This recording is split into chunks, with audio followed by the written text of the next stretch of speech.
এবার বাবার বাড়িতে গিয়ে শুনলাম যে পাশের বাসায় আমার এক চাচাতো ভাই তার ছেলেরা একটা বিদেশি কুকুর কিনে নিয়ে আসছে, একটা বিদেশি বিড়াল কিনে নিয়ে আসছে, তারপর পাখি কিনে নিয়ে আসছে। তা একটু সেইভাবে দেখতে গিয়েছিলাম। আমার ওই ছোটো ভাইয়ের মেয়েটা ছোট, ও ধরে নিয়ে গেল যে ও দেখবে, সেভাবে গেছিলাম। তারপর একটু ভিডিও করলাম। বাড়িটা দেখে খুব ভালো লাগলো, খুব সুন্দর টাইলস, ভিতরটা আরও সুন্দর, ভিতরটা আর ভিডিও করিনি। আর এই যে সেই কুকুরটা ঘুমায় রয়েছে, 40,000 টাকা দিয়ে এই কুকুরটা কিনে নিয়ে আসছে, নাম অ্যালেক্স। তার নামটা শুনে একটু আমারও কৌতূহল হলো যে দেখি, পাশের বাড়ি, বেশি দূর না। তাই গেছিলাম।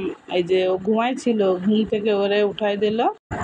আমি তো ভয় পাচ্ছিলাম যে কামড়াই না কি, তা দেখি না, খুবই ভালো, কামড়াই না বা কেউ কোনো শব্দ করিনি, খুবই ভালো। ডাকলাম, একটু উঠে আসলো, এই যে দেখা দিয়ে আবার করলো। তারপর আমি আবার সরে গেলাম ভয়তে।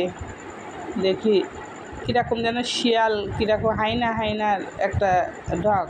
আর এদিকে একটা মিনি নিয়ে আসছে, তারও খুব মন খারাপ। তাকে ডাকলাম, মিনি ঘুমাইছিল, তাকে ডাকে উঠলাম। উঠে এই যে সে বসে রয়েছে, ভালো কথা শুনে খুবই ভালো লাগলো।